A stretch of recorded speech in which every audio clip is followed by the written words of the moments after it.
भगवते वासुदेवाय।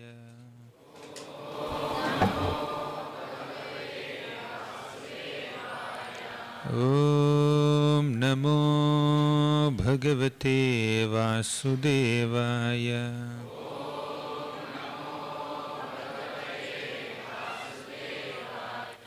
ॐ नमो भगवते वासुदेवाय।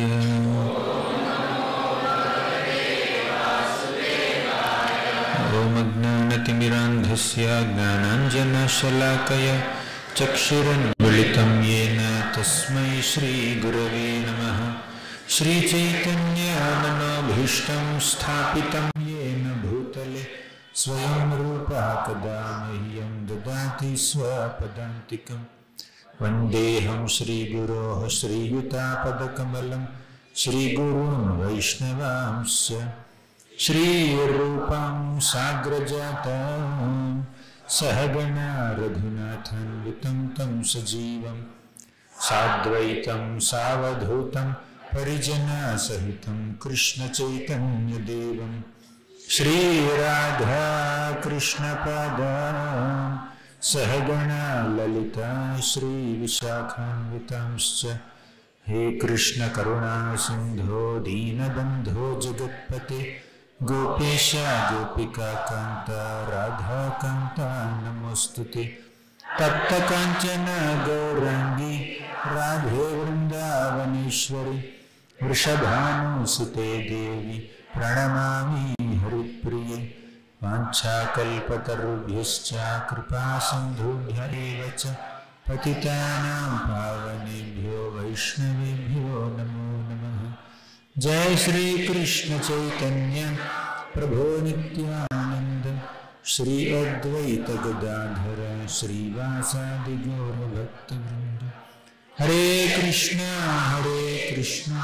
कृष्णा कृष्णा हरे हरे, हरे राम राम राम हरे हरे।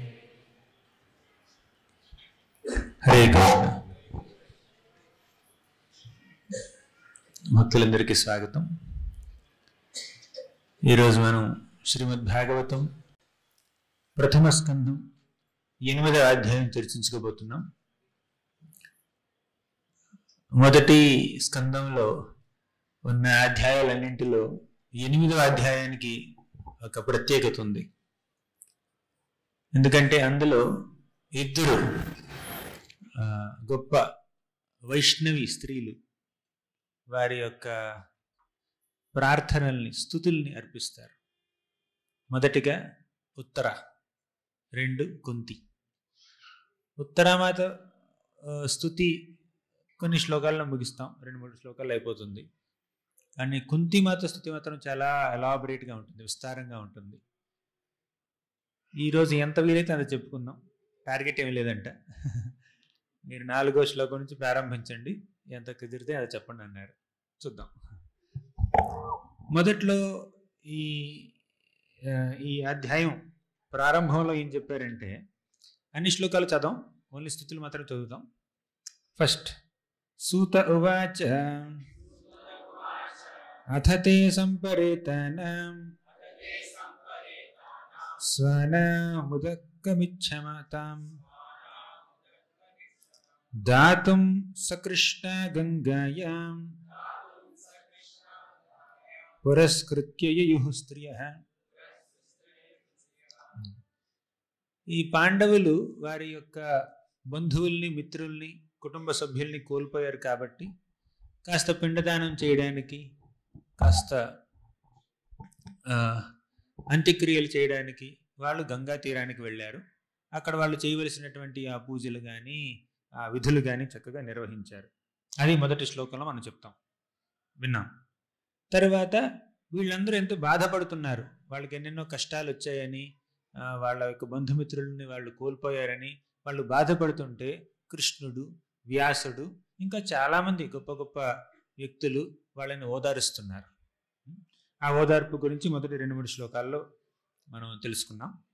పిమ్మట శోకతప్తులైన తన సోదరులను ధృతరాష్ట్రుని, గాంధారిని, కుంతీదేవిని, ద్రౌపదిని వీళ్ళందరినీ ఓదారుస్తున్నారనమాట కృష్ణుడు. వీళ్ళంతా ఇక 4వ శ్లోకంలో ఏం చెప్పారంటే చదువుతాం ఇది. శాస్త్యామాస మునిభిః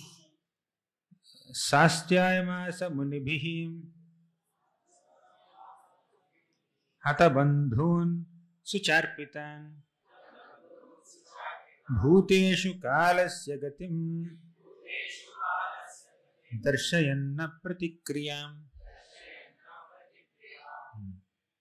దర్శయన్న ప్రతిక్రియాం భూతేషు కాలస్య గతిం. కాలస్య గతి అంటే ఈ కాలం, టైం ఎలా ముందుకు నడుస్తుందో దాన్ని అర్థం చేసుకోవడం కొంచెం కష్టం. ఆ కాల గతిని మనం మార్చలేం, మార్పు తీసుకురాలేం.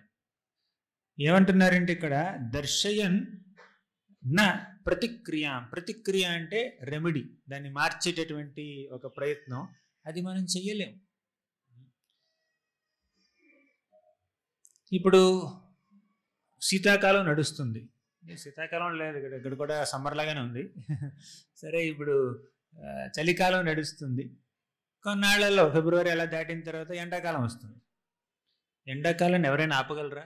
నాకు ఇష్టం లేదు, మార్చి ఏప్రిల్ అంత వేడి అంటే నాకు ఇష్టం లేదు అంటే కుదురుతుందా? మనం కాలగతిని మనం మార్చలేం. నెలలు మారుతూ ఉన్నాయి. నాకు ఆదివారమే ఇష్టం. భక్తులతో పాటు ఇలా 100 మంది భక్తులందరూ కలిసి కూర్చుని చక్కగా భాగవతం వింటూ హరినామ సంకీర్తన చేస్తూ అందరితో గడపడం నాకు చాలా ఇష్టం. నాకు ఆదివారమే ఇష్టం. సోమవారం రాకూడదు, తెల్లారకూడదు, ఆదివారమే ఫుల్గా ఉండాలంటే కుదురుతుందా? నాకు ఆఫీస్కి వెళ్ళడం ఇష్టం లేదు, ఆదివారం అయితే ఆఫీస్ లేదు అంటే కుదురుతుందా? అంటే కాలగతిని ఎవరు ఆపలేరు. నా ప్రతిక్రియాం. వారాలను ఆపలేరు, రోజులను ఆపలేరు, కాలాల్ని అంటే సీజన్స్ని ఆపలేరు, అలాగే యుగాల్ని ఆపలేరు. ఎవరికైతే మరణం సంభవిస్తుందో ఆ మరణాన్ని ఎవరు ఆపలేరు. ఇక్కడ సందర్భం ఏమిటంటే వీళ్ళందరూ వారి వారి కుటుంబ సభ్యుల్ని, మిత్రుల్ని, బంధువుల్ని కోల్పోయారు. ఆ కోల్పోయిన బంధువుల్ని మళ్ళీ తీసుకురావడం కష్టము అని చెప్తున్నారు. వాళ్ళని మళ్ళీ మీరు తీసుకురాలేరు. తరువాత సాక్షాత్తు కృష్ణుడే చెప్తున్నాడు ఈ మాట. ఆయన కాలస్వరూపుడు, అంటే కాలం ఆయన ఎన్నో రూపాల్లో ఒక రూపం. కృష్ణుడి భగవద్గీతలు ఏమంటాడంటే కాలోస్మి లోక క్షయత్కృత్ ప్రవృద్ధో అంటాడు. నేనే కాలాన్ని. నేను కాలరూపంలో ఏం సాధించదలుచుకున్నానంటే ఏదైతే భౌతికమైనదో, భౌతిక పదార్థాలతో చేయబడిందో దాన్ని నాశనం చేయడమే నా యొక్క ధ్యేయం కాలంగా.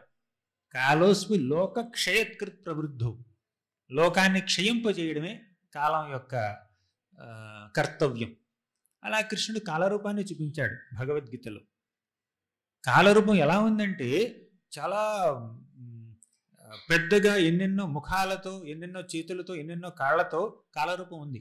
కృష్ణుడు భగవద్గీత 11వ అధ్యాయంలో అర్జునుడికి 2 రూపాలను చూపించాడు. ఒకటి విశ్వరూపం, 2 కాలరూపం.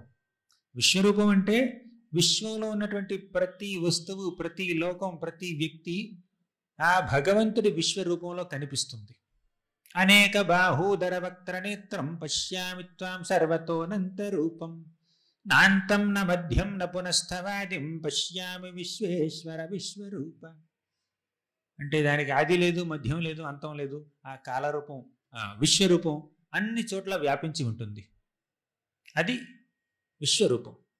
కాలరూపం అంటే ఏమిటంటే భూత భవిష్యత్ వర్తమాన కాలాల్లో జరిగేటటువంటి విషయాలన్నింటినీ ఆ కాలరూపంలో ప్రదర్శించాడు కృష్ణుడు.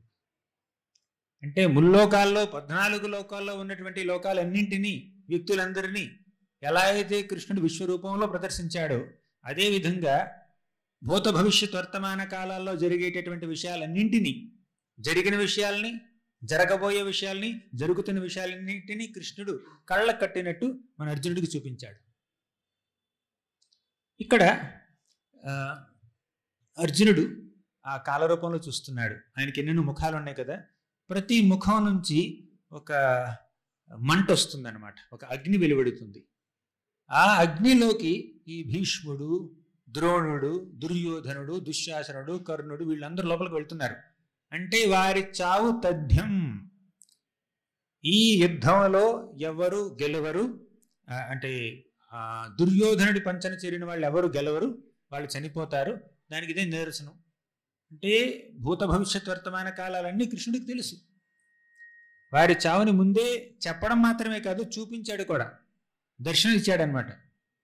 ఆ తర్వాత కృష్ణుడు ఏమన్నాడు, కాలరూపాన్ని చూపించి, నిమిత్త మాత్రం భవ సవ్యసాచిన్, నువ్వు నిమిత్త మాత్రుడివి, వారి చావుని నేను నిశ్చయించాను, నేను నిర్ణయించినటువంటి వారి చావుని, వారి యొక్క మరణ దండనని నువ్వు అమలుపరచాలి, అంతే. నువ్వు ఇంప్లిమెంట్ చెయ్యాలి. డెసిషన్ మేకర్ నేను, ఎగ్జిక్యూటర్ నువ్వు, ఎగ్జిక్యూషన్ చేయాల్సింది నువ్వు అనమాట.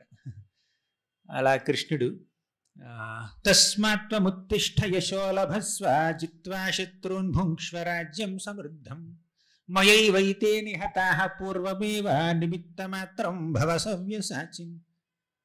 కృష్ణుడు ఏమంటున్నాడంటే, నిమిత్తమాత్రం భవ అంటే నువ్వు నిమిత్త మాత్రుడివి, నా చేతిలో ఒక పనిముట్టువి మాత్రమే, నువ్వు సవ్యసాచివే. సవ్యసాచి అంటే 2 చేతులతో బాణాలు వేయగలిగిన వాడు. ఎలా వేయాలో నాకు తెలియదు. 2 చేతులతో బాణాలు ఎలా వేస్తారు? మహా అయితే 2 చేతులతో రాస్తాం, మనం నోట్స్ రాసుకోవచ్చు 2 చేతులతో, చాలా ఎక్స్పర్ట్ ఉన్నవాళ్ళు. కానీ 2 చేతులతో బాణాలు ఎలా వేస్తారో నాకైతే తెలీదు. కానీ అర్జునుడు వేసేవాడు. నువ్వు సవ్యసాచివైనా కూడా నిమిత్త మాత్రుడివే. నువ్వు ఎంత యోధుడివైనా, ఎంత విలుకాడివైనా నా చేతిలో పనిముట్టు మాత్రమే అని కృష్ణుడు అన్నాడు. నేను వాళ్ళ యొక్క చావుని ముందే నిర్ధారించాను. తస్మాత్వముత్తిష్ట యశోలభస్వ, లేచి నువ్వు యుద్ధం చెయ్యి, యశోలభస్వ యశస్సుని అంటే కీర్తిని గడించు, జిత్వా శత్రున్ నీ శత్రువుల్ని జయించు, భుంక్ష్వరాజ్యం సమృద్ధం సమృద్ధమైనటువంటి ఈ రాజ్యాన్ని చక్కగా పరిపాలించు, మయైవైతే నిహతాః పూర్వమేవ నా చేత వారందరూ సంహరింపబడ్డారు ఆల్రెడీ. నువ్వు చేసే సంహారం సెకండరీ, నేను చేసే సంహారం ప్రైమరీ. నేను ఆమోదించినదే నువ్వు ఎవరిని చంపలేవు. భగవంతుడి ఆమోదం లేనిదే ఒక గడ్డి పరక కూడా కదలదు, ఒక చీమ కూడా చావదు. భీష్ముడు ఎలా చచ్చిపోతాడు చెప్పండి? అది అర్జునుడి చేతిలో. భగవంతుడు ఆమోదించాడు, నువ్వు చేయాలన్నాడు. భగవంతుడు స్వయంగా ఆమోదించిన, దగ్గరుండి రథసారథ్యం వహించి ఈ కురుక్షేత్ర సంగ్రామం మొత్తాన్ని ఆయన నడిపించినా కూడా బంధుమిత్రులు చచ్చిపోతే ఈ పాండవులు బాధపడుతున్నారండి. చూసారా? యుద్ధం తర్వాత బాధపడడం కాదండి, యుద్ధం జరుగుతున్నప్పుడు కూడా అభిమన్యుడు చచ్చిపోతే అర్జునుడు ఆ బాధని స్వీకరించలేకపోయాడు, అర్జునుడు ఆ బాధని భరించలేకపోయాడు, ఎంతో ఎమోషనల్ అయిపోయాడు అనమాట. కానీ ఆయన యుద్ధాన్ని మాత్రం ఆపలేదు.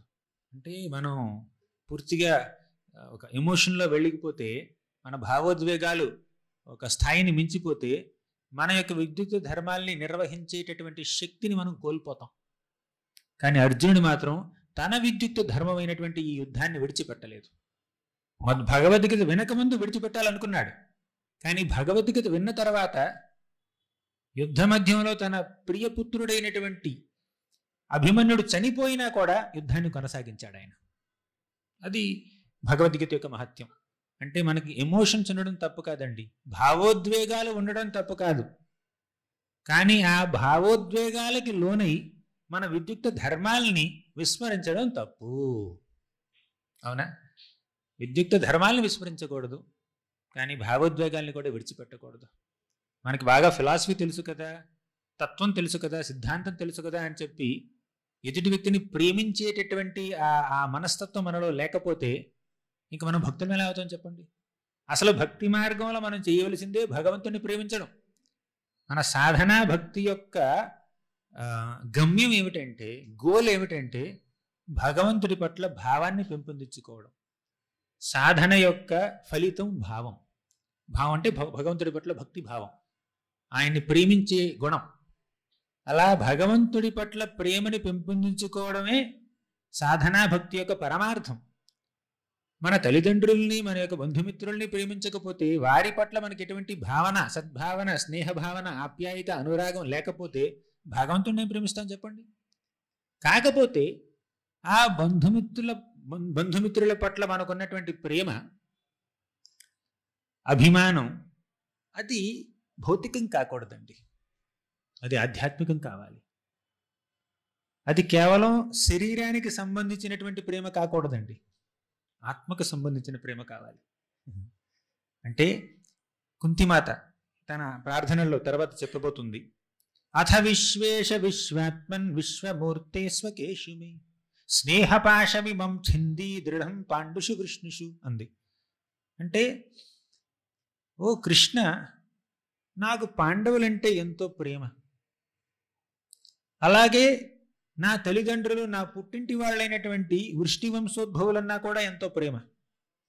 మెట్టినింటి వారంటే ప్రేమ, పుట్టినింటి వాళ్ళంటే ప్రేమ.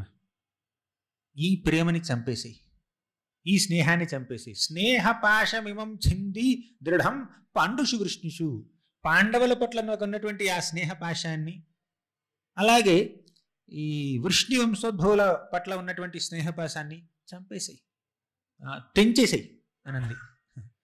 అంటే తప్ప కుటుంబ సభ్యుల మీద, తల్లిదండ్రుల మీద, కొడుకు మీద, కూతురు మీద, భార్య బిడ్డలు వాళ్ళ మధ్యలో ఉన్నటువంటి ఆ ప్రేమ, ఆ స్నేహం ఒక పాశంతో సమానమా? సమానమేనండి. ఎప్పుడు సమానం? ఎప్పుడు మనకి బంధుమిత్రుల పట్ల ఉన్నటువంటి ప్రేమ పాశంగా ఎప్పుడు మారుతుంది? అది శరీరానికి మాత్రమే పరిమితమైనప్పుడు. వారితో మనకున్నది కేవలం రక్త సంబంధమే అయినప్పుడు అదొక పాశమే. కానీ వారితో మనకున్నది ఆత్మ సంబంధమైంది అనుకోండి, అది పాశం కాదు, అది వైష్ణవ సాంగత్యం. అందుకే ఈ భగవద్గీత భాగవతంలో ఎంతోమంది గొప్ప గొప్ప భక్తుల యొక్క చరిత్రల్ని వర్ణించారు సుఖదేవ గోస్వామి, వ్యాస మహర్షి. ఆ వర్ణనలో ఎంతోమంది మహాభక్తులు కుటుంబ సభ్యులు, వాళ్ళు సన్యాసులు కాదు. ఎంతమంది సన్యాసులు ఉన్నారు చెప్పండి మన భాగవతంలో? నారద మహర్షి, అంగిర ఋషి, ఈ 4 కుమారులు ఉన్నారు చూడండి, సనక సనందనాథులు, వాళ్ళు. ఇంకెంతమంది సన్యాసులు చెప్పండి, వేళ్ల మీద లెక్కపట్టొచ్చు. కానీ ఎంతమంది గృహస్థ వైష్ణవులు ఉన్నారు? అంబరీష్ మహారాజు, యుధిష్ఠిర మహారాజు, పాండవులంతా గృహస్థులు, పరీక్షిత్ మహారాజు, భరత్ మహారాజు, తర్వాత పృథు మహారాజు, ఉత్తానపాద మహారాజు, ధ్రువ మహారాజు, ప్రహ్లాద్ మహారాజు, ఎంతమంది మహారాజులు! కేవలం కుటుంబ సభ్యులు మాత్రమే కాదు, చిన్న చిన్న కుటుంబాలు మాత్రమే కాదు, మహా సామ్రాజ్యాలకి అధినేతలు వాళ్ళు. వాళ్ళ కుటుంబాలు ఎంత పెద్దవి! వాళ్ళందరూ భక్తులు కాదా? వాళ్ళందరూ మహాభక్తులు. వారికి వారి బంధుమిత్రుల పట్ల ప్రేమ లేదా? ఇప్పుడు మనం ప్రత్యక్షంగా చూస్తున్నాం. పాండవులు కృష్ణుడి సమక్షంలో, వ్యాస భగవానుడి సమక్షంలో భగవద్గీత విన్నా తరువాత నా బంధువులు కోల్పోయారని ఏడుస్తున్నారండి. అంటే బంధువులు చనిపోతే ఏడవడం తప్పు కాదు, ఏడవకపోతే తప్పు. అవునా? వారి పట్ల ప్రేమ ఉండడం తప్పు కాదు, ప్రేమ లేకపోవడం తప్పు. కానీ ఆ ప్రేమ ఎలా ఉండాలి అంటే అది ఆత్మకు సంబంధించిన ప్రేమ ఉండాలి. కుంతిమాత ఎందుకంది? స్నేహపాశమిమం ఛిందీ దృఢం పాండుషు వృష్ణుషు, దృఢంగా ఉన్నటువంటి నా ప్రేమని, నా స్నేహాన్ని ఈ పాండవుల పట్ల, ఈ వృష్ణి వంశోద్భవుల పట్ల నాకున్నటువంటి ఆ స్నేహాన్ని నువ్వు తెంచేసేయి అని. ఎందుకందంటే వారితో ఉన్న సంబంధాలు 2 రకాలు. ఒకటి ఆత్మ సంబంధం, 2 ఈ రక్త సంబంధం. ఆ రక్త సంబంధాన్ని తొలగించు, ఆత్మ సంబంధాన్ని అలాగే ఉంచు, ఆధ్యాత్మిక సంబంధాన్ని అలాగే ఉంచు. అంటే నాకు నా బిడ్డల మీద ప్రేమ ఉంది, కానీ ఆ ప్రేమ వాళ్ళు నా బిడ్డలు కదా అన్న భావనతో ఉండకూడదు, వాళ్ళు నీ భక్తులు కదా అన్న భావనతో ఉండాలి. నేను వారిని ప్రేమించాలనుకుంటున్నాను, కానీ వాళ్ళు నా శరీరంలోంచి వచ్చినటువంటి బిడ్డలు కాబట్టి, వారికి నాకు ఒక రక్త సంబంధం ఉంది కాబట్టి, అలా నాకు పుట్టినటువంటి బిడ్డలు కానీ, నా రక్త సంబంధీకులు, కుటుంబ సభ్యులు కానీ అది కాదు కారణం. అది కాకూడదు. కేవలం వారికి నాతో శారీరకంగా రక్తమాంసాలతో కలిగినటువంటి సంబంధం వల్లనే నేను వాళ్ళని ప్రేమించకూడదు. వాళ్ళందరూ నీ భక్తులు, అందుకే ప్రేమించాలి. స్పిరిచువల్ రిలేషన్ ప్రభుపాద రాస్తారు ఇక్కడ ప్రభుపాదుల పట్టులో ఆయన భాష్యంలో, skin relation, soul relation. Skin relation అంటే అది భౌతికం, సోల్ రిలేషన్ అంటే అది ఆధ్యాత్మికం. ఈ విధంగా కుంతిమాత ఆవిడ యొక్క స్థుతిని అర్పించింది ఆ ఒక శ్లోకంలో. ఇంకా మనం అక్కడి దాకా వెళ్ళలేదు, కానీ దానికి ముందే ఇక్కడ క్లియర్గా తెలిసిపోతుంది. పాండవులంతా, ద్రౌపది, పాండవులు, కుంతీదేవి, వీళ్ళందరూ కృష్ణుడు భక్తులైనా కూడా, సాక్షాత్తు శ్రీకృష్ణ భగవానుడు వారి సమక్షంలోనే ఉన్నా కూడా వారు బంధుమిత్రుల గురించి ఏడుస్తున్నారు. అప్పుడు కృష్ణుడు, వ్యాస భగవానుడు, ధౌమ్యుడు, ఈ గొప్ప గొప్ప ఋషులు, బ్రాహ్మణులు వీళ్ళందరూ వాళ్ళని ఓదారుస్తున్నారు. ఊరుకో ఊరుకో, ఏం కాదులే అని ఓదారుస్తున్నారు. ఏమిటి కృష్ణుడు అనలేదు, నేను భగవద్గీత చెప్పాను. 2nd చాప్టర్ గుర్తుందా నీకు? దేహినోస్మిన్ యథా దేహి కౌమారం యవ్వనం జర, గుర్తుందా లేదా? అసలు కృష్ణుడు భగవద్గీత ఎలా ప్రారంభించాడు? మన అర్జునుడితో ఏమన్నాడు? అశోచ్యానన్వశోచస్త్వం ప్రజ్ఞావాదాంశ్చ భాషసి గతాసు నగతాసుంశ్చ న శోచంతి పండితాః. అశోచ్యానన్వశోచస్త్వం, శోకింప తగని వారి గురించి నువ్వు శోకిస్తున్నావు. ఎవరి కోసమైతే ఏడవకూడదో వాళ్ళ కోసం ఏడుస్తున్నావు. ఎవరి కోసం ఏడవకూడదు? బాడీ కోసం ఏడవకూడదు, ఎందుకంటే బాడీ టెంపరీ. శరీరం కోసం ఏడవకూడదు, ఎందుకంటే శరీరం తాత్కాలికం. ఆత్మ కోసం ఏడవాలా? ఆత్మ శాశ్వతం, ఎందుకు ఏడవాలి? అంటే ఆత్మ కోసం ఏడవకూడదు, శరీరం కోసం ఏడవకూడదు. ఇంక దేనికోసం ఏడాలి? అందుకే అంటున్నాడు కృష్ణుడు భగవద్గీతలో, అశోచాన్ అన్వశోచస్త్వం ప్రజ్ఞావాదాంశ భాషసి. ఎవరికైతే ప్రజ్ఞ ఉంటుందో, వివేకం ఉంటుందో, తెలివి ఉంటుందో, అలా తెలివైన వాళ్ళు, వివేకవంతువులు ఏడవరండి, అనవసరంగా శోకించరు. శోకింప తగదు. ప్రజ్ఞావాదాంశ భాషసే, నువ్వేదో పెద్ద తెలివైన వాళ్ళ మాట్లాడుతున్నావు, కానీ అనవసరంగా నా బంధువులే, నా దుర్యోధనుడే, నా అన్నయ్య, నా తమ్ముడే అని ఏడుస్తున్నావు నువ్వు.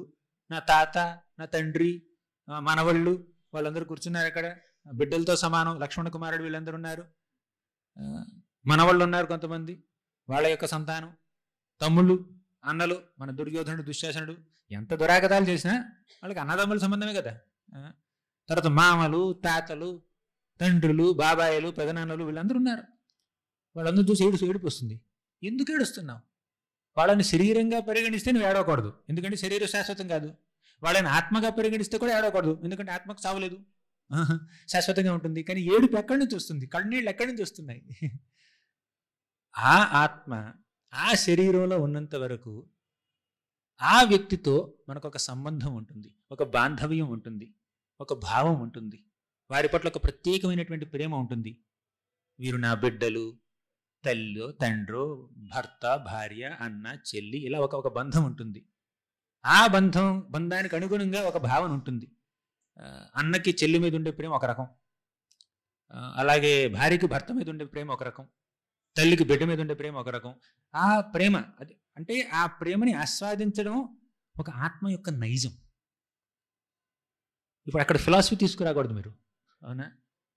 ప్రేమ ఎందుకుంది, భావం ఎందుకుంది అంటే ఉండకూడదు అంటే వీళ్ళు ఉంటారు, మన జ్ఞానులు ఉంటారు కదా, మాయావాదు జ్ఞానులు, వాళ్ళు అలాగే వాదిస్తుంటారు. ప్రేమ లేదు, అంతా శూన్యం, జగత్ బ్రహ్మ సత్యం, జగన్మిథ్య. ఈ ప్రేమ, సంబంధం, ఈ బాంధవ్యం, ఈ భావోద్వేగాలు, ఇదంతా మాయ, అంత మాయ, ఏమీ లేదు. అంతా మనం దేవుళ్ళు ఐక్యమైపోవాలి, బ్రహ్మజ్యోతిలో కలిసిపోవాలి, బ్రహ్మైక్యమైపోవాలి. వాళ్ళకి భావన, ఎమోషన్స్ ఇవేమి అక్కర్లేదు వాళ్ళకి, అవునా? మనం అలా జ్ఞానులం కాదే. జ్ఞానం ఉంది, కానీ కేవలం ఆ జ్ఞానం ఆధారంగా మన భావాల్ని, ప్రేమల్ని చంపుకోం. మనం భక్తులం. భక్తి అంటేనే ప్రేమ, అవునా? భక్తి అంటే భగవంతుడిని ప్రేమించడం, అదే భక్తి. అసలు భక్తి మార్గం యొక్క, భక్తి యోగం యొక్క పరమార్థం ఏమిటంటే ప్రేమతో భగవంతుడిని సేవించడం. అలా భగవంతుడి పట్ల మనం ప్రేమ పెంపొందించుకోవాలి. అలాగే భగవంతుడి భక్తుల పట్ల కూడా ప్రేమ పెంపొందించుకోవాలి. అలాగే భగవంతుడి యొక్క అంశలైనటువంటి ఏ ప్రాణి అయినా, ఏ జీవి అయినా కూడా వారిని మనం ప్రేమించాలి. అదే భక్తి మార్గం యొక్క పరమార్థం. ఈ సృష్టిలో ఉన్నటువంటి ప్రతి వ్యక్తిని, ప్రతి వస్తువుని భగవంతుడి యొక్క శక్తిగా పరిగణించి ప్రేమించడమే భక్తి మార్గం యొక్క లక్ష్యం, అవునా? అలాంటిది మన ప్రేమ, అభిమానం, ఆప్యాయత, అనురాగం ఇవన్నీ ఎలా వదులుకుంటాం చెప్పండి? అందుకే వీళ్ళు వదులుకోవట్లేదు. కాకపోతే దాన్ని మనం స్పిరిచువలైజ్ చేయాలి. అది మెటీరియల్ కాదు, స్పిరిచువల్గా ఉండాలి. అంటే మనం వీళ్ళందరికీ భగవంతుడితో సంబంధం ఉంది, వీళ్ళందరూ భగవంతుడి బిడ్డలు, భగవంతుడి అంశలు అన్న కారణం వల్ల మనం వారిని ప్రేమిస్తున్నాం తప్పితే వీళ్ళు నాకు భౌతికంగా ఏదో చేస్తారు, భౌతికంగా వీళ్ళు అందంగా ఉన్నారు, అందంగా లేరు, వీళ్ళు డబ్బున్న వాళ్ళు, డబ్బు లేని వాళ్ళు, చదువున్న వాళ్ళు, చదువు లేని వాళ్ళు, ఇటువంటి కారణాలన్నీ మన ప్రేమకు కారణాలైతే ఆ కారణాలు భౌతికం, అది ఒక పాశం. ఆ స్నేహం పాశంతో సమానం. అటువంటి స్నేహ పాశాన్ని చింది నువ్వు తెంచేసి అంటుంది. స్నేహపాశం తప్పులేదు, స్నేహంతో మనం బంధింపబడాలి. భగవంతుడి పట్ల స్నేహం ఉండాలి, భగవంతుడి భక్తుల పట్ల స్నేహం ఉండాలి, ఆప్యాయత అనురాగం ఉండాలి. కానీ అది భగవంతుడి మీద ఆధారపడి ఉండాలి. అది భగవంతుడి మీద ఆధారపడకుండా ఇంకేదో శరీరం మీద ఆధారపడితే దానికి ఇంకా విలువ లేదు. సరే, ఇప్పుడు ఆ మూడులో వీళ్ళందరూ ఏడుస్తున్నారు. పాండవులు వాళ్ళు భగవద్గీత మర్చిపోయి ఏడవట్లేదు, భగవద్గీతని చక్కగా అర్థం చేసుకుని ఏడుస్తున్నారు. అవునా? మీకు భగవద్గీత చక్కగా అర్థమైతే సరైన కన్నీళ్ళు వస్తాయి. అవునా? భగవద్గీత సరిగ్గా అర్థం కాలేదనుకోండి, వచ్చే కన్నీళ్లు భౌతికమైనటువంటి కన్నీళ్లు, material tears, entangling tears, not uplifting tears. సరే, ఇప్పుడు మనం 5వ శ్లోకానికి వెళ్దాం. అన్ని శ్లోకాలు చదవనండి, కొన్ని చదువుదాం. ఇప్పుడు తర్వాత ఏం చెప్పారంటే వీళ్ళు, ఈ ధర్మరాజు తన రాజ్యాన్ని ఇక పరిపాలించడం ప్రారంభించాడు. తర్వాత 5, 6, 7 శ్లోకాల్లో రాజ్యాన్ని పరిపాలించడానికి ఉద్యుక్తుడయ్యాడు. తర్వాత అశ్వమేధ యాగాలను కూడా చేస్తాడు. తర్వాత అవన్నీ చెప్పుకుంటూ వచ్చారు. ఇక కృష్ణుడు ఏమనిపించిందంటే కృష్ణుడికి, వీళ్ళకి నేను కురుక్షేత్ర సంగ్రామంలో నేను సహకరించాను, రథసారథ్యం వహించాను. కేవలం రథానికి సారథ్యం వహిస్తూ డ్రైవర్గా మాత్రమే ఉండలేదు, కృష్ణుడు అడ్వైజర్గా కూడా ఉన్నాడు. వాళ్ళకి మార్గదర్శకత్వాన్ని చూపించాడు. ఎప్పుడైతే వాళ్ళు కొంచెం సందిగ్ధంలో ఉన్నారో వాళ్ళకి సలహాలు ఇచ్చాడు, సంప్రదింపులు చేశాడు. అప్పుడప్పుడు తన మాయను ఉపయోగించి, తన చాకచక్యాన్ని, స్మార్ట్నెస్ని ఉపయోగించి ఏం చేశాడంటే, మన జయద్రథుడిని చంపడం కోసం తన సుదర్శన చక్రాన్ని సూర్యుడికి అడ్డుగా పెట్టాడు. ఇలా చాలా చాలా చాలా చేశాడు. భగవద్గీత చెప్పాడు. కేవలం డ్రైవర్ జాబ్ మాత్రమే చేయలేదు కృష్ణుడు, చాలా చేస్తాడు. సారథ్య పారిషద సేవన సఖ్య దౌత్య వీరాసనానుగమన స్తవన ప్రణామన్ స్నిగ్ధేషు పాండుషు జగత్ ప్రణతిం చ విష్ణోర్భక్తిం కరోతి నృపతిశ్చరణారవింది. సారథ్య పారిషద సేవన సఖ్య దౌత్య, కృష్ణుడు సారథ్యం వహించాడు. పారిషద అంటే ఈ రాజసూయ యజ్ఞంలో కృష్ణుడు అగ్రపూజను స్వీకరించాడు. సారథ్య పారిషద సేవన, వారికి ఎన్నెన్నో సేవలు అందించాడు. సఖ్య, వారితో ఒక స్నేహితుడిగా మెలిగాడు. దౌత్య, వారి యొక్క దూతగా కూడా వ్యవహరించాడు, శాంతి దూతగా. వారి యొక్క సందేశాన్ని తీసుకెళ్ళాడు మన దుర్యోధనుడి దగ్గరికి. అది కాస్త ఫెయిల్ అయింది అనుకోండి, కాకపోతే దూతగా కూడా వ్యవహరించాడు. సారథ్య పారిషద సేవన సఖ్య దౌత్య వీరాసన, ఒక వాచ్మెన్ లాగా, ఒక ద్వారపాలకుడిలాగా ప్రవర్తించాడు. అనుగమన అంటే వారి యొక్క ఆదేశాల్ని పాటిస్తున్నాడు ఆయన. యుధిష్ఠిర మహారాజు, ఆయన మహారాజు, కృష్ణుడు మహారాజు కాదండి. కృష్ణుడు ఎప్పుడూ రాజ్య సింహాసనం మీద కూర్చోలేదు. మథుర యొక్క రాజు అయినటువంటి కంసుని చంపి ఆ సింహాసనం మీద కంసుడి తండ్రి అయిన ఉగ్రసేనుడిని కూర్చోబెట్టాడు కృష్ణుడు. నేను ఉగ్రసేన మహారాజు యొక్క కుటుంబ సభ్యుణ్ణి, ఒక రాకుమారుడు, ఒక ప్రిన్స్, అంతే, మహారాజు కాదు. తర్వాత ద్వారకా నగరాన్ని స్వయంగా నిర్మించాడు. అయినా ద్వారకా నగరం యొక్క సింహాసనాన్ని ఆయన అధిష్ఠించలేదు. అక్కడ కూడా ఉగ్రసేన మహారాజునే కూర్చోబెట్టాడు. ఈ పాండవులు ఇంద్రప్రస్థ సామ్రాజ్యాన్ని పొందడంలో కృష్ణుడు ఎన్నో విధాలుగా సహకరించాడు. కానీ ఇంద్రప్రస్థ సింహాసనం మీద యుధిష్ఠిరుని కూర్చోబెట్టాడు, కృష్ణుడు కూర్చోలేదు. కృష్ణుడు పాండవులకి ఈ కురుక్షేత్ర సంగ్రామంలో ఎన్నో విధాలుగా సహకరించాడు. కానీ హస్తినాపుర సామ్రాజ్యంలో రాజుగా కృష్ణుడు కూర్చోలేదు, యుధిష్ఠిర మహారాజుని కూర్చోబెట్టాడు. అది హస్తినాపురం అయినా, ఇంద్రప్రస్థం అయినా, తర్వాత మథురైనా, ద్వారకైనా ఆయన రాజు కాదండి. ఒకసారి కృష్ణుడు నరకాసురుని చంపడానికి వెళ్ళాడు, తెలుసు కదా ఇంకా నరకాసురుడు. అక్కడ నరకాసురుని చంపేశాడు. సత్యభామతో పాటుకు వెళ్ళాడు గరుత్మంతుడి మీద, నరకాసురుని చంపేశాడు. అంటే చంపినాక ఆ చచ్చిన రాజు యొక్క రాజ్యం ఎవరికి వస్తుంది? ఎవరు చంపారో వాళ్ళకి వస్తుంది కదా. అంటే టెక్నికల్గా చూస్తే కృష్ణుడు ఈ ప్రాగ్జ్యోతిషపురానికి అధిపతి, నరకాసురుడు ప్రాగ్జ్యోతిషపురానికి రాజు.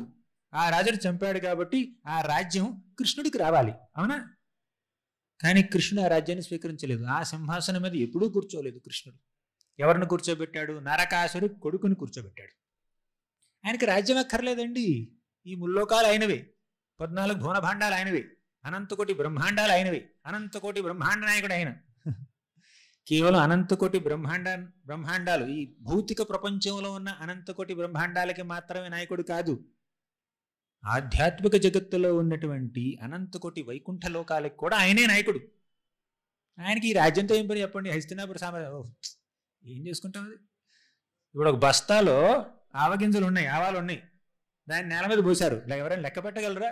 అన్ని విశ్వాలు ఉన్నాయి, అన్ని బ్రహ్మాండాలు ఉన్నాయి. అన్ని బ్రహ్మాండాలకి అధిపతి అయినటువంటి ఆ భగవంతుడికి ఒక ఆవగింజ లోపల ఉన్నటువంటి చిన్న రాజ్యంతో ఏం సంబంధం చెప్పండి? దానికి రాజు అయితే ఏంటి, బంట అయితే ఏమిటి?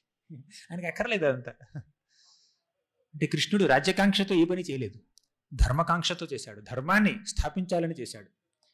సరే, ఈ కృష్ణుడు ఈ యుధిష్ఠిర మహారాజుని రాజ్యసింహాసనం మీద కూర్చోబెట్టాడు.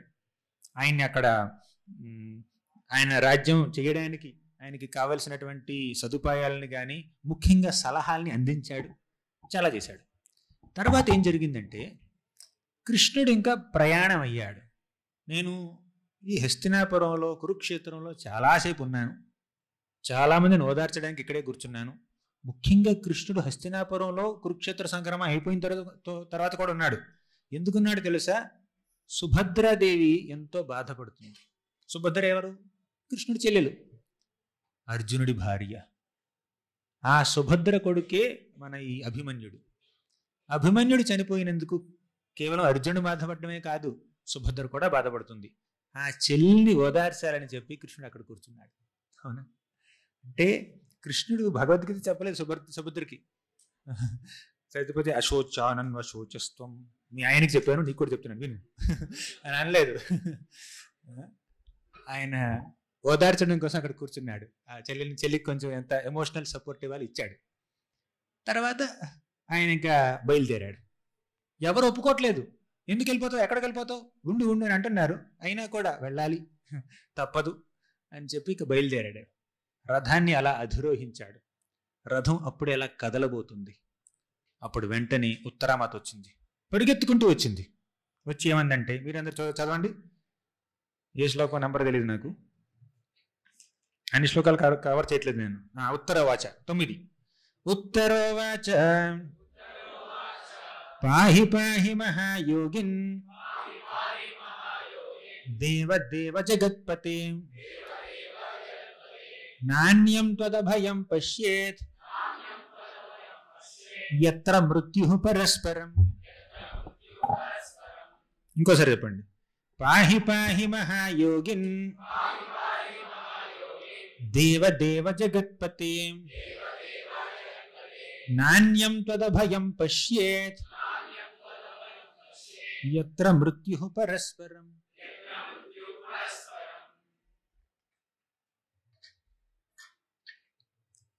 ఉత్తరాదేవి ఎవరు? అర్జునుడి యొక్క కోడలు, అభిమన్యుడి భార్య. అర్జునుడి కోడలు మాత్రమే కాదండి, శిష్యురాలు కూడా. విరాట పర్వంలో అర్జునుడు బృహన్నలుగా మారి ఈ ఉత్తరకే నాట్యం నేర్పించాడు. అవునా? ఒక బిడ్డలా చూశాడు, కోడల్లా చూశాడు, శిష్యురాల్లా చూశాడు, అలా నాట్యం నేర్పించాడు. తర్వాత కోడలైంది, అభిమన్యుడిని పెళ్లి చేసుకుంది, ఇప్పుడు గర్భవతి అయింది. కాకపోతే భర్త లేడు, యుద్ధంలో చనిపోయాడు. ఇప్పుడు ఇంకో పెద్ద విపత్తు వచ్చి పడింది ఆవిడ మీద. ఏమిటా విపత్తు? అర్జునుడు మన ఈ అశ్వత్థామ అప్పటికే ద్రౌపది యొక్క 5 బిడ్డల్ని చంపేశాడు. మనం ఇంతకుముందు చాప్టర్లో చూసుంటారు మీరు. అశ్వత్థామ మన ద్రౌపది యొక్క 5 కొడుకుల్ని చంపేశాడు, నిద్రపోతున్న పిల్లల్ని చంపేశాడు. వాళ్ళు అప్పటికి చిన్న పిల్లలు. అక్కడతో ఆగలేదు. ఎలాగో ద్రౌపది క్షమించి వదిలిపెట్టింది.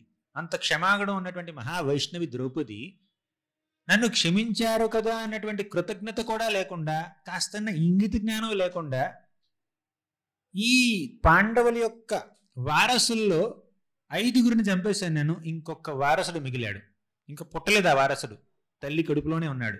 తల్లి కడుపులో ఉండగానే చంపేద్దాం. ఎవరా వారసుడు? పరీక్షిత్ మహారాజు, ఉత్తర గర్భంలో ఉన్నాడు. ఆ ఉత్తర గర్భంలో ఉన్న పరీక్షిత్ మహారాజుని సంహరించడం కోసం బ్రహ్మాస్త్రాన్ని విడిచిపెట్టాడు. ఆ అస్త్రం అలా వస్తుందన్నమాట ఉత్తర గర్భంలో ఉన్న శిశువుని చంపడం కోసం. అది గమనించింది ఉత్తరాదేవి. పరిగెత్తుకుంటూ వచ్చింది. పాహి పాహి మహాయోగిన్. పాహి పాహి అంటే రక్షించు రక్షించు కృష్ణ. మహాయోగిన్, యోగేశ్వరేశ్వర కృష్ణ రా వచ్చి రక్షించానుంది. ఆవిడే వచ్చింది పరిగెత్తుకుంటూ. దేవ దేవ జగత్పతి. ఎంతోమంది దేవతలు ఉన్నారు. ఆ దేవతలందరికీ దేవుడు భగవంతుడు కృష్ణుడు. ఎంతమంది దేవతలున్నా కూడా దేవాది దేవుడు శ్రీకృష్ణ భగవానుడు. అదే మన పుస్తకం యొక్క టైటిల్, దేవాది దేవుడు శ్రీకృష్ణ భగవానుడు.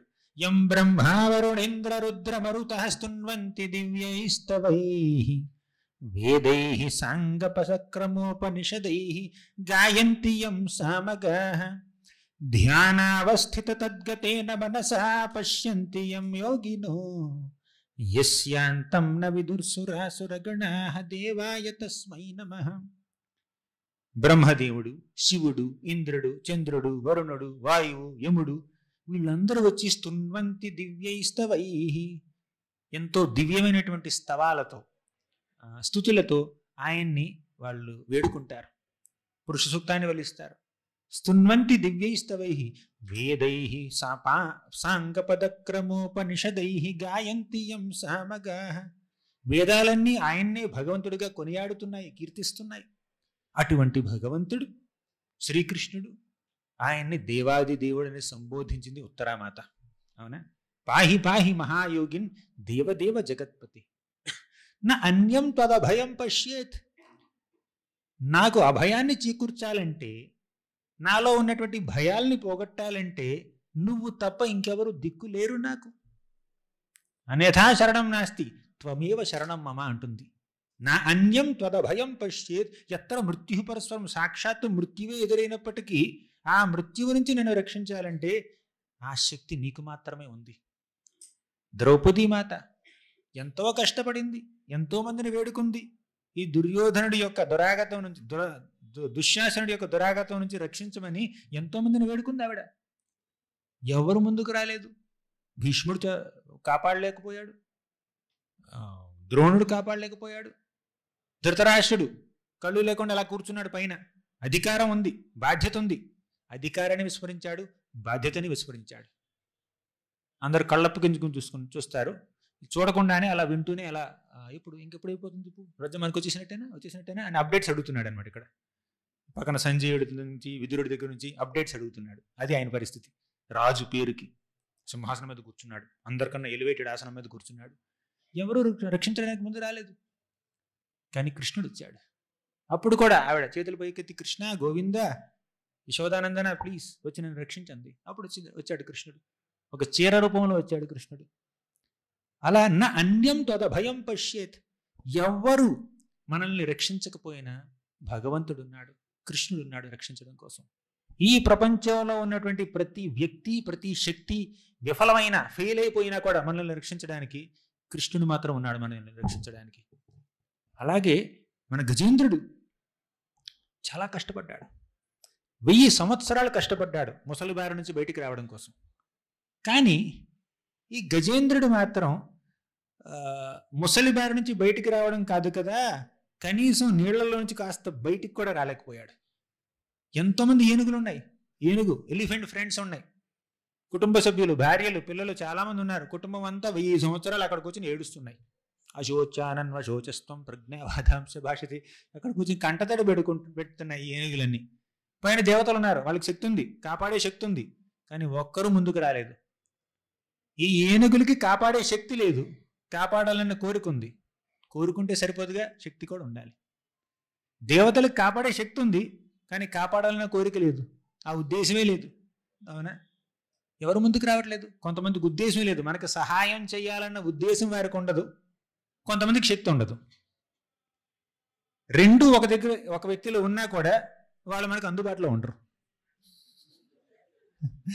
అవునా? కానీ కృష్ణుడు అలా కాదండి.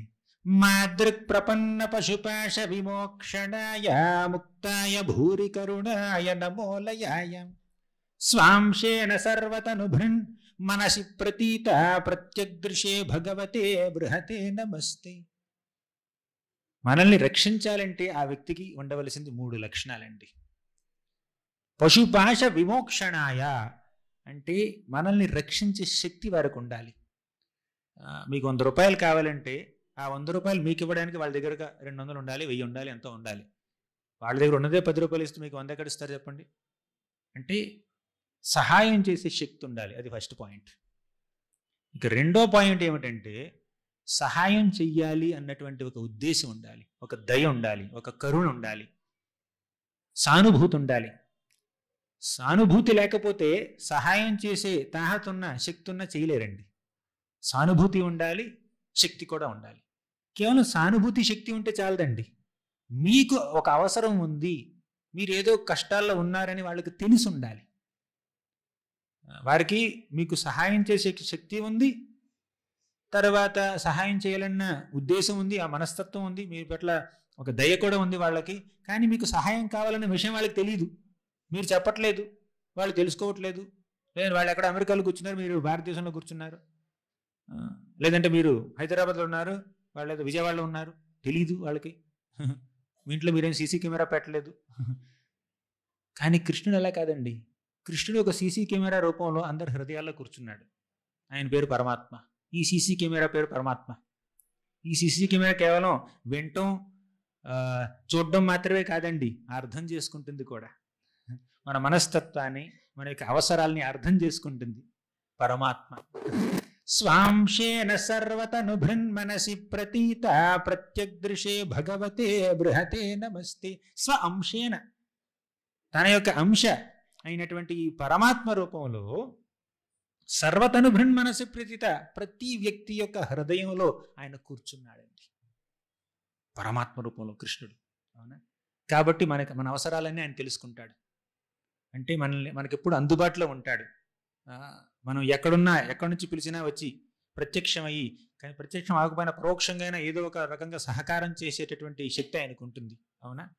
అంటే ఆయనకు శక్తి ఉంది, సహాయం చేయాలన్నటువంటి ఒక మనస్తత్వం ఉంది, తర్వాత మనకి సహాయం అవసరం అని తెలుసుకునేటటువంటి ఆ విచక్షణ, ఆ అవేర్నెస్ కూడా ఆయనకు ఉంది. కెపాసిటీ ఉంది, కంపాషన్ ఉంది, కాగ్నిజెన్స్ ఉంది, అన్నీ ఉన్నాయి. 3 ఉన్నాయి ఆయనలో. సరే, ఇప్పుడు అటువంటి భగవంతుణ్ణి ఉత్తరామాత కోరుకుంటుంది. నా అన్యం తదభయం పశ్యే చిత్రమూర్తి పరస్పరం. ఇప్పుడు ఒక స్త్రీకి ఏదైనా ప్రాబ్లం వచ్చిందనుకోండి, ఎవరు సహాయం కోరాలి చెప్పండి? భర్త సహాయం కోరచ్చు. పెళ్లి కాలేదనుకోండి, తండ్రి సహాయం కోరచ్చు, లేదా అన్న సహాయం కోరచ్చు. పెళ్ళి అయింది అనుకోండి, భర్త అందుబాటులో లేకపోతే బిడ్డ సహాయం కోరచ్చు. కానీ ఉత్తరామాత భర్త లేడు, తండ్రి ఎక్కడో ఉన్నాడు, తర్వాత బిడ్డ ఇంకా పుట్టలేదు, బిడ్డకి అపాయం వచ్చింది. ఇప్పుడు ఎవరిని కోరుకోవాలి? ఎవరి దగ్గరికి వెళ్ళాలి? భగవంతుడి కన్నా ముందు అర్జునుడు మామగారి దగ్గరికి వెళ్ళాలి. తండ్రి తర్వాత తండ్రి అయినటువంటి గురువు అయినటువంటి మామగారు అర్జునుడి దగ్గరికి వెళ్ళాలి, లేదంటే భీముడి దగ్గరికి వెళ్ళాలి, లేదంటే రాజు అయినటువంటి యుధిష్ఠిర మహారాజు దగ్గరికి వెళ్ళాలి. అంటే డైరెక్ట్ రిలేటివ్స్ వాళ్ళు కదా. కృష్ణుడు ఎక్కడో ద్వారకా నగరాన్ని నుంచి వచ్చాడండి. అవునా? కృష్ణుడు ఈ కురువంశానికి చెందినవాడు కాదు, యదు వంశానికి చెందినవాడు, హస్తినాపురానికి చెందినవాడు కాదు. ద్వారకలో ఎక్కడో అక్కడ అడవి కదా అంటారు, ద్వీపంలో ఉన్నాడు, సముద్రం మధ్యలో ఉన్నాడు కృష్ణుడు. చుట్టం చూపుకి వచ్చాడు. వీళ్ళకేదో యుద్ధం ఉంది కదా అని చెప్పి సారథ్యం చేయడానికి వచ్చాడు. అంటే కృష్ణుడి దగ్గరికి వెళ్ళాలా? భగవంతుడు అన్న మాటను పక్కన పెడితే, బంధుత్వం పరంగా చూస్తే ఆవిడకి కష్టం వస్తే ముందుగా వెళ్ళవలసింది అర్జునుడి దగ్గరికి కానీ పాండవుల దగ్గరికి కానీ. కానీ ఆ అర్జునుడి సమక్షంలో, పాండవుల సమక్షంలో ఉత్తరామాత వాళ్ళెవ్వరి దగ్గరికి వెళ్లకుండా వాళ్ళందరినీ విస్మరించి కృష్ణుని స్మరించింది. అర్జునుడు అంటే అంతేకాదు, ఇంతకుముందు చాప్టర్లో చూస్తే అర్జునుడే కదా మన అశ్వత్థామని పట్టుకున్నాడు. అర్జునుడే కదా బ్రహ్మాస్త్రాన్ని విడిచిపెట్టి అశ్వత్థామని బంధించి తీసుకొచ్చి ద్రౌపది ముందు అలా నిలబెట్టాడు. అంటే అర్జునుడిలో ఆ శక్తి ఉందన్నటువంటి ఉంది అన్నటువంటి అవగాహన మన ఈ ఉత్తరామాతకు ఉంది. అయినా కూడా అర్జునుడిని కోరుకోలేదు. సరే, వచ్చేది బ్రహ్మాస్త్రం, వదిలింది అశ్వత్థామ అని తెలియలేదు అనుకుందాం. ఏదో ఆపద వస్తుంది అని ఆవిడ భావించింది. అప్పుడు సహాయం కోసం అర్జునుడి దగ్గరికి వెళ్ళాలి, లేదంటే పాండవుల దగ్గరికి వెళ్ళాలి. కానీ వాళ్ళందరినీ విస్మరించి వారి సమక్షంలో కృష్ణుడి దగ్గరికి వెళ్ళింది. ఇందులో క్యాలిక్యులేషన్ లేదండి. అవునా? మనం క్యాలిక్యులేట్ చేసుకుంటాం, ఫలానా ప్రాబ్లం వచ్చింది, ఈ ప్రాబ్లంని తీర్చే శక్తి ఎవరికి ఉంది, ఎవరైతే నన్ను సహాయం చేయగలరు అని మనం క్యాలిక్యులేషన్ వేసుకుంటాం. వీళ్ళకి శక్తి లేదు, అరే వీళ్ళు అసలు కైండ్నెస్ లేదు, ఖచ్చితంగా నో చెప్తారు, వాళ్ళ దగ్గరికి వెళ్ళకూడదు అని మనం క్యాలిక్యులేషన్ చేసుకుంటాం కదా ప్రాబ్లం వస్తే.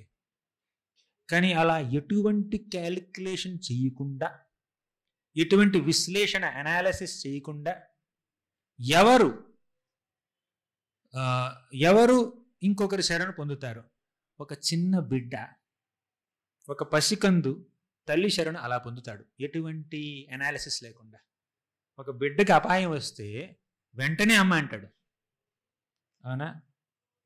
అమ్మకి ఆ శక్తి ఉందా లేదా, నాన్నకి ఆ శక్తి ఉందా లేదా ఆ బిడ్డకి తెలియదు.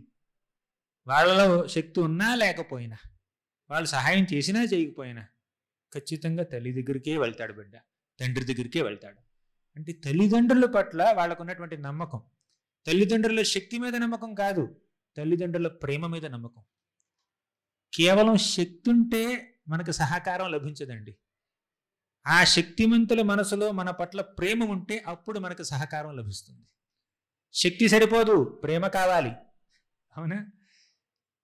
వారికి సహాయం చేసేటటువంటి శక్తి ఉండొచ్చు, తాహత ఉండొచ్చు, కానీ సహకారం చెయ్యాలి అన్నటువంటి మనస్తత్వం లేకపోతే, మన పట్ల ప్రేమ, ఆప్యాయత, అనురాగం, దయ, సానుభూతి లేకపోతే వాళ్ళు ఏం చేయరండి, ఏమీ చేయరు. అందుకే మన ఉత్తరామాతకి ఏమనిపించిందంటే, నేను భీముడి దగ్గరికి వెళ్తే బెటరా, ఆ భీముడికి అదే వాడతాడు. యుధిష్ఠిర మహారాజ్ దగ్గరికి వెళ్తే బెటరా, యుధిష్ఠిర మహారాజ్ ధర్మపన్నాలు చెప్తాడు. అర్జునుడి దగ్గరికి వెళ్ళమంటారా, చాలాసార్లు వెళ్ళి మళ్ళీ ఏమనుకుంటాడు. అలా కాదు, క్యాలిక్యులేషన్స్ లేదు. బై డిఫాల్ట్ ఒకటే ఆప్షన్ ఉంది అక్కడ, ఇంకే ఆప్షన్ లేవు. నాకు 4 ఆప్షన్లు ఉన్నాయి ఎంసీక్యూ, ABCD, ఏ తీసుకుందాం, బి తీసుకుందాం, A అండ్ B బోత్ తీసుకుందాం, లేదా none of the above, all of the above, అదేం లేదు. ఉన్నది ఒకటే option, only one option, Krishna, అంతే. కష్టం వచ్చింది, ఎక్కడికి వెళ్తావు? కృష్ణుడి దగ్గరికి వెళ్తాం. పాహి పాహి మహాయోగిన్ దేవదేవ జగత్పతి నా అన్యం తద భయం పశ్చేత్, ఇంకెవ్వరు లేరు నా అన్యం అంటే. ఆ అన్యంలో పాండవులు కూడా ఉన్నారు. అర్జునుడు ఎదురుగా చెప్తుంది మన ఉత్తరమాత, నా అన్యం కృష్ణ, నువ్వు తప్ప నాకు వేరే దిక్కు లేదు అంటుంది. నేను లేనా అని అర్జునుడు ముందుకు రాలేదు. నన్ను వదిలేస్తావండి, నేను కురుక్షేత్రంలో నేను భీష్ముడిని చంపాను, ద్రోణుడిని చంపాను, జయద్రథుని చంపాను. ఎలా చంపావు మాకు తెలుసులే, పక్కన కృష్ణుడు లేకపోతే నువ్వు ఎంతమందిని చంపగలవో మాకు తెలుసు. అంటే ఇది ఆ క్యాలిక్యులేషన్తో కూడా చేయలేదండి. అంటే అర్జునుడిని చిన్న చూపు చూసినట్టు కాదు ఇక్కడ విషయం. అర్జునుడిని అఫెండ్ చేయలేదు మన ఈ ఉత్తర. అలాగే అర్జునుడు అఫెండ్ అవ్వలేదు కూడా. అర్జునుడు చిన్నబుచ్చుకోలేదు. అరే నా ముందు నా కోడలు కృష్ణుడి దగ్గరికి వెళ్తుందా అంటే, నేనంత అసలు అంటే శక్తి లేని వాడే ఏమిటి, నన్ను ఎలా పరిగణించింది, నా ఉద్దేశం ఏమిటి, అసలు ఓ మోస్తారుగా కూడా కనిపించట్లేదా, మరి అంత హీనంగా కనిపిస్తుందనా అని ఎవరు అనుకోలేదు. పాండవుల్లో ఎవరు అనుకోలేదు. యాక్చువల్లీ ఒక వంశంలో ఉన్నటువంటి ఒక స్త్రీకి ఆపద కలిగితే ఆ వంశంలో ఉన్నటువంటి ఆ వ్యక్తులు, గొప్పవాళ్ళు, పురుషులు, వాళ్ళు మాత్రమే సహాయం చేయాలి. అసలు సహాయం చేయడానికి వాళ్ళ దగ్గరికి మాత్రమే వెళ్ళాలి. వేరే వంశంలో నుంచి వచ్చినటువంటి చుట్టం చూపుకొచ్చినటువంటి ఆ కృష్ణుడి దగ్గరికి వెళ్ళిందంటే ఎంత భక్తి, ఎంత ప్రపత్తి. అది చూసి వీళ్ళెవరూ నొచ్చుకోలేదు. ద్రౌపది మన ఈ ఉత్తర నా దగ్గరికి రావాలి, వాళ్ళది ఆ కృష్ణుడి దగ్గరికి వెళ్తుంది ఏంటి అని అనుకోలేదు. అంటే అది బై డిఫాల్ట్ ఆప్షన్ అనమాట. వీళ్ళకి ఆపద వచ్చినా కూడా ఆయన దగ్గరికి వెళ్తారు. ద్రౌపది, ఇప్పుడు కోడల సంగతి పక్కన పెట్టండి, భార్య కూడా కష్టం వస్తే భర్త దగ్గరికి వెళ్లకుండా కృష్ణుడి దగ్గరికి వెళ్తుంది, అవునా? ద్రౌపదికి కష్టం వస్తే కృష్ణ అని తలుచుకుంది. ఒకసారి దుర్వాసన వచ్చాడు, ఒక 10,000 మంది శిష్యుల్ని పెట్టుకుని వచ్చాడు. అప్పుడు వీళ్ళు వనవాసంలో ఉన్నారు. నాకు భోజనం కావాలి, మేము స్నానం చేసి వస్తాం, మీల్స్ రెడీ చెయ్యి అని ఆర్డర్ వేసి వెళ్ళిపోయాడు దుర్వాసమని. రెడీ చేయకపోతే ఏం జరుగుతుందో అందరికి తెలిసిందే. ఇప్పుడు వీళ్ళకి ఏం చేయాలో తెలీదు. ఇప్పుడు ద్రౌపది భీముడికి సహాయం చేయమని చెప్పలేదు, వాళ్ళందరూ బాధపడుతున్నారు. భీముడు ఏం చేయలేకపోతున్నాడు, యుధిష్ఠిరుడు ఏం చేయలేకపోతున్నాడు, అర్జునుడు ఏం చేయలేకపోతున్నాడు. అప్పుడు కృష్ణ గోవింద అని తలుచుకుంది మన ద్రౌపది. ఆవిడ అలా తలుచుకుంటే పాండవులందరూ, మేము ఏదో చేస్తాం కదా, అడవిలోకి వెళ్తాం, కొంచెం పళ్ళు తీసుకొస్తాం, ఏదో తీసుకొస్తాం కదా, మళ్ళీ మాటి కృష్ణుడు పిలుస్తావేంటి అని ఎవరు అనలేదు. వాళ్ళందరి ముందు భర్తల సమక్షంలో 5 గొప్ప భర్తల సమక్షంలో మన ఈ ద్రౌపది కృష్ణ నువ్వే కాపాడగలవు, ఇంకెవ్వరు కాపాడలేరు. ఈ 5 ఉన్నారు, వాళ్ళు కాపాడలేరు, నువ్వే కాపాడగలవు అని అంది. అంటే కృష్ణుడు వచ్చాడు, వచ్చి ఏమన్నాడు, ఆకలిస్తుంది అన్నాడు. ప్రాబ్లమే అది. ఇప్పుడు నువ్వు ఆకలిస్తుంది అంటున్నావు, అక్కడ 10,000 మంది ఉన్నారు ఆకలిస్తుంది అంటున్నారు, వాళ్ళకి ఫుడ్ పెట్టలేకే ఉన్నాను, అందుకే పిలిచావు నేను, నువ్వు ఫుడ్ పెడతావేమో అని చెప్పి. అప్పుడు కృష్ణుడు ఏమన్నాడు, నువ్వు ముందు నాకు ఫుడ్ పెట్టు, అప్పుడు నేను వాళ్ళకి ఫుడ్ పెడతాను అన్నాడు. లేదు, ఫుడ్ లేదు మా దగ్గర, ఏమీ లేదు, ఒక్క గింజ కూడా లేదు, ఒక్క మెతుకు కూడా లేదు. ఖచ్చితంగా ఒక మెతుకు ఉంటుంది, తీసుకురా అన్నాడు. నేను చక్కగా తోడు పెట్టాను, నా కంట్లో తోడు బాగా వచ్చు, నేను ఎక్కడ వదిలిపెట్టను, మెతుకులను వదిలిపెట్టను అంటే, లేదు నువ్వు ఏదో చెప్తున్నావు, తీసుకురా, అక్షయ పాత్ర తీసుకురా అంటే అప్పుడు అక్షయ పాత్ర తీసుకొచ్చి కృష్ణుడు ఎదురుగా పెట్టింది.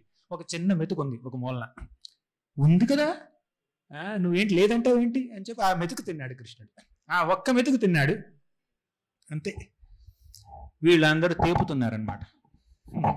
అలా నదీ తీరానికి వెళ్ళి స్నానం చేయాలనుకున్నటువంటి దుర్వాసముని యొక్క 10,000 మంది శిష్యులు ఇప్పుడే పంచపక్ష పవనాలు తిన్నట్టు, చెప్పనుభవు తిన్నట్టు, పీకల దాకా తిన్నట్టు, ముక్కు దాకా తిన్నట్టు తేపుతున్నారనమాట. వాళ్ళు కదలలేకపోతున్నారు, ఆ దొర్లుతున్నారు అక్కడ.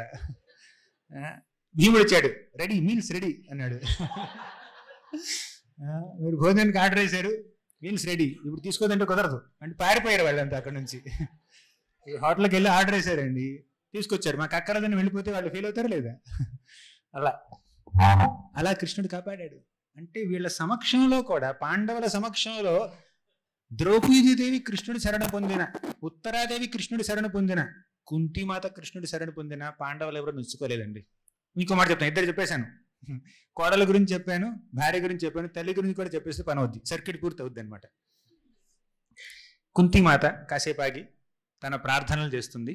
అక్కడ ఏమిటిందంటే, కుంతిమాత, కృష్ణ వెళ్ళిపోతున్నావా, ఈ సందర్భంలో వెళ్ళిపోతున్నావా?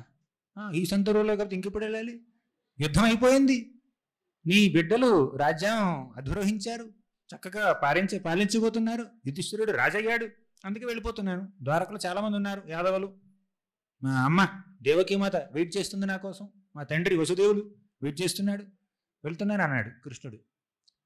అసలు ఈ సందర్భంలోనే, ఈ సమయంలోనే నీ యొక్క సహకారం మాకు కావాలి, ఎందుకంటే ఈ పాండవులు ఇప్పుడు పాలకులు అయ్యారు కదా అని చాలామంది శత్రురాజులు ఎంతో శత్రుత్వంతో వాళ్ళ మీద అలా కన్నేశారు. ఏదో ఒక సమయంలో వాళ్ళు ముట్టడి చెయ్యొచ్చు, కురుక్షేత్ర సంగ్రామం తర్వాత కూడా ఇంకో సంగ్రామం రావచ్చు, కాబట్టి కృష్ణ నువ్వు ఇక్కడే ఉండాలి అని కుంతిమాత కృష్ణుని కోరుకుంది. అప్పుడు కృష్ణుడు ఏమన్నాడంటే, నీ బిడ్డలు పంచ పాండవులు సర్వసమర్థులు, ధర్మరాజు యుధిష్ఠిర మహారాజు అన్ని ధర్మాలు తెలిసినవాడు, భీమార్జునులు మహాయోధులు, భీముడి ఒక చేతిలో 10,000 ఏనుగుల బలమంది, అంటే 10,000 ఏనుగుల్ని ఒక వరసలో నిలబెడితే భీముడు మొదటి ఏనుగుని గుద్దితే 10,000 ఏనుగు పడిపోతుంది అనమాట. మొదటి ఏనుగు ఏమవుతుంది, చట్నీ అవుతుంది. అది మన భీముడి యొక్క శక్తి. ఇక అర్జునుడి యొక్క గాంధీవం గురించి చెప్పాల్సిన అవసరమే లేదు. అంత సర్వసమర్థులైనటువంటి పంచ పాండవుల్ని కొడుకుగా పెట్టుకుని నన్నుండమంటావేంటి నువ్వు, నేను ఆయుధం పట్టను అని ఆల్రెడీ నేను ప్రతిజ్ఞ చేసేసాను నేను అంటే. కుంతిమాత ఏమందో తెలుసా, పాండవుల సమక్షంలోనే, పాండవుల వాళ్ళని వాళ్ళు రక్షించుకుంటారా?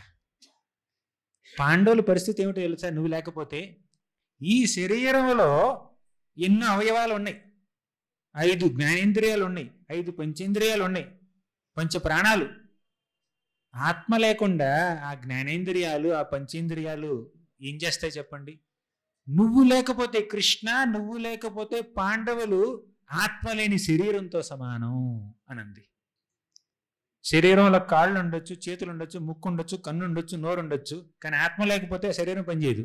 అలాగే పాండవులు, వాళ్ళకి ధర్మం తెలిసి ఉండొచ్చు, వాళ్ళ దగ్గర ఎన్నో ఆయుధాలు ఉండుండొచ్చు, ఎంతో అనుభవం ఉండుండొచ్చు, కానీ కృష్ణుడు లేకపోతే వాళ్ళు ఏం చేయలేరు అని ఎవరన్నారు? కుంతిమాత అంది. ఏదో పక్కన వెళ్ళి చెవిలో చెప్పలేదండి ఈ మాట, అందరి సమక్షంలో చెప్పింది. పాండవుల సమక్షంలో చెప్పింది, ద్రౌపది సమక్షంలో చెప్పింది, ఉత్తర సమక్షంలో చెప్పింది. కేవలం వీళ్ళు మాత్రమే కాదు, కుటుంబ సభ్యులు మాత్రమే కాదు, రాజ్యం అంతా ఉన్నారు అక్కడ. ఆ రాజ్యంలో ఉన్నటువంటి చాలా మంది సైనికులు, భటులు, మంత్రులు, సామంతులు, వాళ్ళందరి ముందు కుంతిమాత డిక్లేర్ చేస్తుంది, నా బిడ్డలు ఈ పంచ పాండవులు నువ్వు లేకపోతే ఎందుకు పనికిరారు అంటే, నువ్వు లేకపోతే వాళ్ళు ఆత్మ లేని శరీరంతో సమానము అని అంటుంది. వాళ్ళు ఏమైనా ఫీల్ అయ్యారా? పంచపాండవులు ఏమైనా ఫీల్ అయ్యారా? లేదు, కరెక్టే. మా అమ్మాయి ఏం చెప్తుంది కరెక్ట్. అది కుంతి మాత కరెక్ట్గా తెలుసు, మేమేంటో. ద్రౌపది కూడా కరెక్ట్గా తెలుసు, ఉత్తర కూడా కరెక్ట్గా తెలుసు. ఇదండి భగవంతుడు పట్ల ఒక భక్తుడికి ఉండేటటువంటి నమ్మకం, ఆ విశ్వాసం. భక్తులు భగవంతుడి మీద ఏ విధంగా ఆధారపడతారంటే, భౌతికంగా వాళ్ళు ఎంత గొప్పవాళ్ళైనా కూడా నేను గొప్పవాడిని కాదు, ఎంత గొప్పవాళ్ళు నా పంచనున్నా కూడా వాళ్ళు గొప్పవాళ్ళు కాదు, కేవలం భగవంతుడే గొప్పవాడు. నా అన్యం త్వద భయం పశ్యేత్. నా అన్యం అంటే ఇంకెవ్వరూ నన్ను రక్షించలేరు అని మన ఉత్తర నొక్కి నొక్కి చెప్తుంది. నా అన్యం త్వద భయం పశ్యేత్ ఎత్తర మృత్యు పరస్పరం. నన్ను మృత్యు నుంచి రక్షించే శక్తి ఎవ్వరికీ లేదు, కేవలం నీకు మాత్రమే ఉంది కృష్ణ అని అంటుంది. అక్కడ తాగలేదు. తర్వాత ఏం చెప్పిందంటే 10వ శ్లోకం. నేను శ్లోకం చదవట్లేదు. ఇందులో ఏముందంటే, ఓ ప్రభు, నువ్వు అన్ని శక్తులకి నలకలువు, అన్ని సర్వశక్తి సంపన్నుడు నువ్వు. ఏదో ఒక అస్త్రం నా వైపు వస్తుందని నాకు అనిపిస్తుంది. ఆ అస్త్రం వల్ల నేను బాధపడతాను త్వరలో అని నాకు అనిపిస్తుంది, నువ్వు రక్షించాలందా. అప్పుడు కృష్ణుడు అడిగాడు, అవునా? అంటే నీకు ప్రాణాలంటే అంత తీప, బ్రతకాలని అంత గొప్ప ధ్యేయంతో ఉన్నావా నువ్వు? ఏంటి, ఎందుకు ఇలా అడుగుతున్నావు అని కృష్ణుడు అంటే ఒక ఇండికేట్ చేశాడు అనమాట. నిజంగా అడగలేదు యాక్చువల్లీ. కానీ ఆవిడేమందంటే, నాకు ప్రాణాల మీద తీపి లేదు, చావంటే భయం కూడా లేదు. పైగా భర్త లేడు, అభిమన్యుడు లేడు, ఆయన పట్ల విరహంతో ఉన్నా నేను. నన్ను ఎవరైనా చంపేసినా కూడా నాకేం ప్రాబ్లం లేదు. చనిపోయిన ఎక్కడికి వెళ్తారు భక్తులు? దేవుడి దగ్గరికే వెళ్తారు. కాబట్టి నా ప్రాణాల కోసం నేను ప్రాధేయపడట్లేదు కృష్ణ. నేను ప్రాధేయపడేది నా బిడ్డ ప్రాణాల కోసం. ఈ కురువంశానికి వారసుడైనటువంటి ఒక బిడ్డ, ఒక పసికందు నా కడుపులో ఉన్నాడు.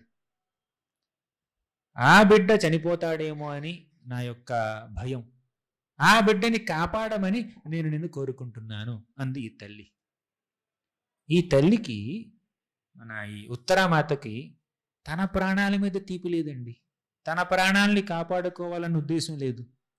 కేవలం బిడ్డ ప్రాణాల కోసం మాత్రమే ఆవిడ కోరుకుంది. ఇక్కడున్న బిడ్డలందరూ గమనించాలి, మనందరం ఏదో ఒక తల్లికి బిడ్డలమే. ఆ తల్లికి బిడ్డ మీద ఎంత ప్రేమ ఉంటుందంటే, తన ప్రాణాలని కూడా లెక్క చేయకుండా తన బిడ్డ ప్రాణాలని మాత్రమే కాపాడాలి అన్నంత ప్రేమ ఉంటుంది అనమాట. అది తల్లి యొక్క మనస్తత్వం. ఇప్పుడు కృష్ణుడు ఖచ్చితంగా కాపాడతానన్నాడు. ఇక మాటలు కూడా లేవు, చేతలే. డైరెక్ట్గా ఉత్తర గర్భంలోకి ప్రవేశించేశాడు కృష్ణుడు. అంటే రథంలో కూడా కూర్చున్నాడు. అంటే రథంలో మాయమైపోలేదు కృష్ణుడు, అలాగే రథంలో హాయిగా కూర్చున్నాడు. ప్రయాణానికి సంసిద్ధుడయ్యాడు, వెళ్ళబోతున్నాడు. ఇది చిన్న బ్రేక్ అనమాట. 5 నిమిషాల్లో పని వచ్చింది, ఆ పని చేసేసి మళ్ళీ వెళ్తాను అని అనుకున్నాడు. అలా కూర్చున్నాడు. తన యొక్క అంశ, తన యొక్క ఇంకొక విస్తారం, ఒక ఎక్స్పాన్షన్ వచ్చి ఆ ఉత్తర గర్భంలోకి ప్రవేశించింది అనమాట. అంగుష్ఠమాత్రం అవలం పురటమౌలినం అపీవ్యదర్శనం శ్యామం తడిద్వాస సమచ్యుతం. ఉత్తర గర్భంలోకి ప్రవేశించినటువంటి కృష్ణుడు ఒక చతుర్భుజ రూపం దాల్చాడు. ఒక బొటన వేలంత పరిమాణం ఉంది దానికి. అప్పుడు ఆ విష్ణువు అశ్వత్థామ పంపించినటువంటి ఆ బ్రహ్మాస్త్రం యొక్క శక్తిని తన స్వశక్తితో పూర్తిగా నిర్జించేశాడు, ఓడించేశాడు. ఇదంతా ఎవరు చూస్తున్నారు? ప్రత్యక్షంగా పరీక్షిత్ మహారాజ్ చూస్తున్నాడు. పసికందు, ఇంకా పుట్టనటువంటి బిడ్డ, అప్పుడే పుట్టిన బిడ్డ కాదండి, ఇంకా పుట్టనటువంటి బిడ్డ. అప్పుడే అలా కూర్చున్నాడు, అంటే తల్లి గర్భంలో అలా ఉన్నాడు. ఎవరు వచ్చారు? అది ఆయన ఇల్లు అనమాట. ఉత్తర గర్భం మన పరీక్షిత్ మహారాజాకి ఇల్లు. ఎన్నాళ్ళు? 9 నెలలు. అప్పుడే అలా గమనించగలుగుతున్నాడు. ఎవరో వచ్చారు, ఇది ఎల్లో ధోతి కట్టుకున్నారు, నీలిమేఘ ఛాయలో ఉన్నారు, చాలా దేదీప్యమానంగా వెలిగిపోతున్నాడు, నన్ను కాపాడడానికి వచ్చారు. అప్పుడు ఆ ఇంప్రెషన్ అలా మైండ్లో ఊడిపోయింది మన పరీక్షిత్ మహారాజుకి. తరువాత పుట్టిన తర్వాత కూడా అందరినీ పరీక్షగా చూస్తున్నాడు. చిన్నపిల్లడు అలా తాక్కుంటూ వెళ్తాడు, చూస్తాడు, ఎవరు ధోతిని లాగుతాడు, చూస్తాడు. ఆయన కాదు, నేను నా తల్లి గర్భంలో ఉన్నప్పుడు చూసినటువంటి వ్యక్తి ఈయన కాదు, ఇంకొకరి దగ్గరికి వెళ్తాడు, అందరిని పరీక్షగా చూస్తాడు అనమాట. ఎగ్జామినర్. అందరినీ పరీక్షగా చూస్తున్నాడు. కృష్ణుడి పోలికలు వీళ్ళల్లో ఉన్నాయా లేదని పరీక్షగా చూస్తున్నాడు కాబట్టి ఆయన్ని పరీక్షిత్ మహారాజ్ అన్నారు. అది. సో ఈ పరీక్షిత్ మహారాజుకి పుట్టక ముందే భగవంతుడి యొక్క దర్శనం లభించింది. ఎంత అదృష్టవంతుడు చెప్పండి. ఆయన పుట్టక ముందే భగవంతుడు చూశాడు. ఆయన పుట్టుకకి భగవంతుడు కారణమయ్యాడు. లేకపోతే చచ్చిపోయేవాడు. కానీ పుట్టే విధంగా చేశాడు భగవంతుడు. కానీ చనిపోయే సమయంలో వారం రోజుల్లో ఈ పరీక్షిత్ మహారాజు చనిపోతాడు ఒక ఋషి శాపం వల్ల అని శపిస్తే శృంగి కృష్ణుడు ఏం చేయలేదండి. పరీక్షిత్ మహారాజుని కాపాడడానికి రాలేదు. పుట్టే సమయంలో కాపాడినటువంటి భగవంతుడు మరణించే సమయంలో రాలేదు. అంటే దయ తగ్గిందా? దయ పోయిందా? నిర్దయుడయ్యాడా? నిర్లక్ష్యం చేస్తున్నాడా భక్తుల్ని? ఆయన మనల్ని చావు నుంచి కాపాడినా, చావు నుంచి కాపాడకపోయినా ఆయనకి మన మీద ఉన్నటువంటి ఆ ప్రేమ ఆప్యాయత అలాగే ఉంటుందండి. ఇప్పుడు ఎందుకు కాపాడాడు? ఎందుకంటే పరీక్షిత్ మహారాజుకు ఒక సేవ ఉంది. హస్తినాపురాన్ని రక్షించాలి, కాపాడాలి, పాలించాలి, పోషించాలి. అదొక సేవ ఆయనకి. ఆ సేవను చేశాడు ఆయన. ఆ సేవ అయిపోయింది. తర్వాత పరీక్షిత్ మహారాజు ఇంకో సేవ చేయాలి. ఏమిటా సేవ? భాగవతాన్ని వినాలి. అవునా? అందుకే వారం రోజుల్లో చనిపోయే విధంగా ఒక సన్నివేశాన్ని ఆయన సృష్టించి ఏర్పాటు చేసి ఆ వారం రోజులు పరీక్షిత్ మహారాజు చక్కగా భాగవతాన్ని శ్రవణం చేసే విధంగా ఆయన అనుగ్రహించాడు. ఆయన ద్వారా మనందరికీ భాగవతాన్ని పుస్తకాన్ని అందించాడు కృష్ణుడు. ఇంక పరీక్షిత్కి ఏమైంది? పరీక్షిత్ మహారాజు చక్కగా భగవద్ధామానికి వెళ్ళిపోయాడు. అంటే ఈ భౌతిక పరంగా చూస్తే మన కళ్ళకి ఆయన చనిపోయినట్టు కనిపిస్తాడు. కానీ ఆధ్యాత్మిక పరంగా చూస్తే భగవంతుడు పరీక్షిత్ మహారాజుని తన దరికి చేర్చుకున్నాడు. అది దయ చూపించడమా, దయ లేకపోవడమా? ఎవరైనా చనిపోతే, భక్తులు చనిపోతే భగవంతుడు రెండు ఆప్షన్లు వాళ్ళకి అంతే. ఒకటి, భగవంతుడి దగ్గరికి వెళ్ళిపోతారు. రెండో ఆప్షన్ ఏమిటి? ఇంకో జన్మెత్తి వారి యొక్క భక్తిని కొనసాగిస్తారు. ఇప్పుడు ఏదో 80% అయింది, ఇంకా 20% మిగిలిపోయింది. సరే, నెక్స్ట్ టైం 81% స్టార్ట్ చేస్తారనమాట. భగవంతుడు చనిపోయినటువంటి భక్తులకి మళ్ళీ భక్తి మార్గాన్ని ఆచరించే, మళ్ళీ ఆ భక్తి యోగాన్ని కొనసాగించే అవకాశాన్ని ప్రసాదిస్తాడు. లేదంటే వారి భక్తి కాస్త పరిపక్వత చెందితే వారిని భగవద్ధామానికి తీసుకెళ్ళిపోతాడు. ఈ రెండే ఆప్షన్లు. నరకానికి వెళ్ళరండి వాళ్ళు. అందుకే 2వ స్కందంలో ఏమంటారంటే, ఆయుర్హరతి వైపుంసాం ఉద్యన్నస్తం చయన్నసౌ తస్యార్తే యత్క్షణో నీత ఉత్తమ శ్లోకవార్తయ. ఆయుర్హరతి వైపుంసాం అంటే ఆయుష్ తగ్గిపోతుంది. ఎప్పుడైతే సూర్యుడు ఉదయిస్తాడో మళ్ళీ అస్తమిస్తాడో ఆ ప్రతి సూర్యోదయం, ప్రతి సూర్యాస్తమయం ఒక బద్ధజీవుడి యొక్క ఆయుష్లో ఒక రోజుని తగ్గిస్తుంది. అవునా? అంటే చావుకి వాళ్ళు ఒక రోజు దగ్గర అవుతారు. కానీ భక్తులు అలా కాదండి. ఎవరైతే శ్రవణ కీర్తనాల్లో వారి యొక్క మనసుని, హృదయాన్ని లగ్నం చేస్తారో వాళ్ళు అలా చావరు. గడిచే ప్రతిరోజు వారిని చావుకి ఒక రోజుకు దగ్గరికి తీసుకువెళ్ళదండి, భగవంతుడికి దగ్గరికి తీసుకువెళ్తుంది. గడిచే ప్రతిరోజు మనం భగవంతుడికి ఇంకొక రోజు చేరువవుతున్నాం. ఇంకొక రోజు అయిపోతుంది, ఇది దేవుడి దగ్గరికి వెళ్ళిపోతాం. ఇంకో రోజు, అరే పోయింది, ఇంకో రోజు పని దేవుడి దగ్గరికి వెళ్ళిపోతున్నాను నేను. వారికి చావంటే భగవంతుని చేరుకోవడం. సాధారణ వ్యక్తులకి చావు అంటే ఏమిటో తెలుసా? కుటుంబ సభ్యుల్ని, భార్యని, బిడ్డల్ని, తర్వాత బంధుమిత్రుల్ని, సంపాదించినటువంటి ఆస్తిని, పరపత్తుని, పేరుని, ప్రతిష్టని, ఎడ్యుకేషన్ని, వీటన్నిటిని విడిచిపెట్టి వెళ్ళిపోవడం. అవునా? అంటే వారి ఇంటిని, బంధువుల్ని విడిచిపెట్టి వెళ్ళిపోతున్నారు చనిపోయిన వాళ్ళు. కానీ భక్తుల విషయంలో అలా కాదండి. వారి నిజమైన ఇంటికి వెళ్తున్నారు. వారి యొక్క నిజమైనటువంటి బంధువుల సమక్షంలోకి వెళ్తున్నారు భక్తులు. అంటే ఇక్కడ ఉన్నటువంటి భౌతిక సంబంధికుల్ని విడిచిపెట్టి ఆధ్యాత్మిక సంబంధం, స్పిరిచువల్ రిలేషన్షిప్స్ ఉన్నటువంటి ఆ గోలోక ధామంలోనో, వైకుంఠ ధామంలోనో శాశ్వతంగా నివసించడానికి వెళ్తున్నారు. అది మన నిజమైనటువంటి ఇల్లు. ఇది నిజమైన ఇల్లు కాదు. మీకు 10 అంతస్తులు మేడ ఉన్నా కూడా, 20 అంతస్తులు మేడ ఉన్నా కూడా, 50 అంతస్తులు మేడ ఉన్నా కూడా, దాంట్లో ఐవరీతో, మార్బుల్తో అన్ని చేసినా కూడా మీరు ఆ ఇల్లు మన ఇల్లు కాదండి. ఏదో ఒక రోజు వెళ్ళిపోవాల్సిందే, ఆ ఇంటి నుంచి విడిచిపెట్టాల్సిందే. మన ఇల్లు అక్కడ ఉంది. మీరు ట్రైన్ ప్రయాణం చేసే ఉంటారు. ఆ రైలు ప్రయాణంలో మీకు ఒక బర్త్ ఇస్తారు. ఆ బర్త్ లో మీరు 10 గంటలో 20 గంటలో పడుకోవచ్చు. హైదరాబాద్ నుంచి ఎక్కడికి విశాఖపట్నం వెళ్తున్నారనుకోండి, ఓ 10 గంటల జర్నీ అనుకోండి, 10 గంటల ఆ బర్త్ మీది. ఆ 10 గంటల ప్రయాణంలో మీకు బర్త్ ఉంది, ఫ్యాన్ ఉంది, లైట్ ఉంది, పక్కన టాయిలెట్ ఉంది, అది కంపు కొడుతుంది. లేదంటే అలా కిటికీలో నుంచి చూస్తే చక్కగా కొండలు, కోనలు, లోయలు, పొలాలు అన్నీ కనిపిస్తారు. అప్పుడప్పుడు అక్కడ నుంచి వాసన కూడా వస్తుంది. అవునా? కొన్ని కొన్ని మంచి మంచి దృశ్యాలు కనిపిస్తాయి ట్రైన్లో నుంచి. కొన్ని కొన్ని చెడ్డ దృశ్యాలు కూడా కనిపిస్తాయి. కొన్ని సదుపాయాలు ఉంటాయి ట్రైన్లో, కొన్ని అసౌకర్యాలు కూడా ఉంటాయి. కొంతమంది తోటి ప్రయాణికులు మంచి వాళ్ళే ఉంటారు, కొంతమంది చెడ్డవాళ్ళు కూడా ఉంటారు. ఆ టీటీ అనుకుంటూ వస్తారు, అనవసరంగా మన మన నిద్ర చెడగొడతారు. అంటే మన జీవిత ప్రయాణంలో కూడా ట్రైన్ ప్రయాణం 10 గంటలు ఉండొచ్చు, జీవిత ప్రయాణం ఒక 100 సంవత్సరాలు ఉండొచ్చు. ఈ 2 ప్రయాణాల్లోనూ కొన్ని సదుపాయాలు ఉంటాయి, కొన్ని సౌకర్యాలు ఉంటాయి, కొన్ని అసౌకర్యాలు ఉంటాయి, కొన్ని కష్టాలు ఉంటాయి, కొన్ని సుఖాలు ఉంటాయి, కొన్ని అవకాశాలు ఉంటాయి, కొన్ని ఇబ్బందులు ఉంటాయి. ఆ ఇబ్బందుల్ని మనం తట్టుకుని, అవకాశాలను వినియోగించుకుని, ఆ సౌకర్యాలు ఏవో అనుభవించి మనం గమ్యాన్ని చేరుకోవాలి. మీకు ట్రైన్లో ఎన్ని విషయాలు నచ్చినా కూడా మీరు విశాఖపట్నం వెళ్ళిన తర్వాత దిగాల్సిందే కదా. లేదు ఇంకా ముందుకు వెళ్తానంటే ఇదే లాస్ట్ స్టేషన్ అంటారు వాళ్ళు. అయినా కూడా ముందుకు వెళ్తాను. ఎక్కడ ముందుకు వెళ్తావు? సముద్రంలోకి వెళ్తావా? అంటే ప్రయాణం ఏదో ఒక దగ్గర ఆగాల్సింది, శాశ్వతంగా ఉండదు. అలాగే అది 100 సంవత్సరాల ప్రయాణం అయినా కూడా ఎక్కడో ఆగాల్సిందే. అది ఎలా అయితే మీరు ట్రైన్లో ప్రయాణం చేసినప్పుడు ఆ ట్రైన్లో ఉన్నటువంటి బర్తులు, ఫ్యాన్లు, తర్వాత లైట్లు, అక్కడ ఉన్నటువంటి ప్రయాణికులు మీ వాళ్ళు అని 10 గంటలు అనుకోవచ్చు, కానీ మీకు అర్థమైపోతుంది ట్రైన్ స్టేషన్ దాకానే దిగాలని. అలాగే జీవితం కూడా అంతేనండి. మన బంధుమిత్రులు మన వాళ్ళు కాదు. వారితో ఉన్నంతకాలం మనం ఆప్యాయతతో, అనురాగంతో ఉండాలి. వారిని భగవంతుడి బిడ్డలుగా చూసి, వైష్ణవులుగా చూసి వైష్ణవ సేవ చేయాలి. మనందరం కలిసి భగవంతుడికి దగ్గర ఇవ్వాలి.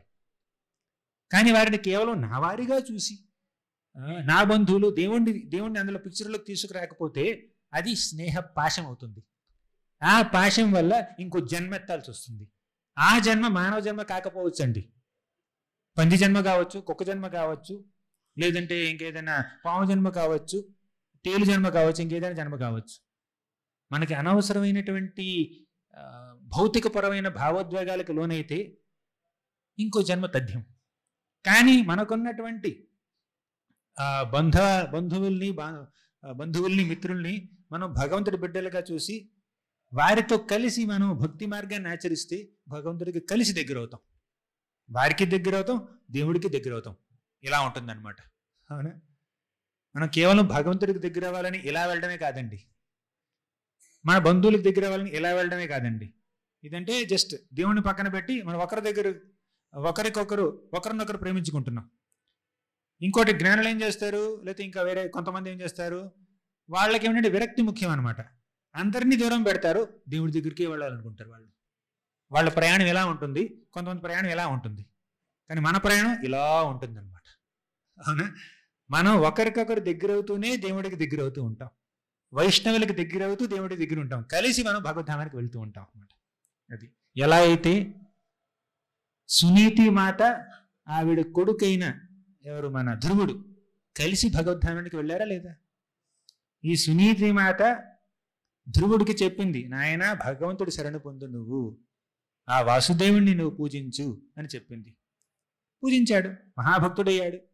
తర్వాత తల్లి బిడ్డ కలిసి దేవుడి దగ్గరికి వెళ్ళిపోయారు, వైకుంఠ విమానంలోకి వెళ్ళిపోయారు. వారి యొక్క బంధుత్వం అలాగే ఉంది, కానీ అది స్పిరిచువలైజ్ అయిపోయింది అనమాట. అది ఆధ్యాత్మిక బంధంగా మారింది, అది ఆత్మబంధంగా మారింది. అది శారీరక సంబంధం మాత్రమే కాదు, అది భౌతిక బంధం మాత్రమే కాదు. అలా మనకు ఉన్నటువంటి ఆ బంధువుల్ని, మిత్రుల్ని మనం భక్తులుగా మార్చుకొని వారి సాంగత్యంలో మనం భక్తి చేస్తే దేవుడికి దగ్గర అవ్వచ్చు, మనం ఒకరికొకరు దగ్గర అవ్వచ్చు. కానీ దేవుణ్ణి పక్కన పెట్టి ఒకరికొకరు దగ్గర అవ్వాలనుకుంటే అది కేవలం పాశం మాత్రమే. ఇవి కొన్ని 1 గంట దాటిపోయింది, 1 గంట వరకు అన్నారు, 1 గంట దాటిపోయింది. సరే, ఇక్కడ నేను ముగిస్తాను. గ్రంథరాజ్ శ్రీమద్ భాగవతం కి జయ, శ్రీల ప్రభుపాద్ కి జయ.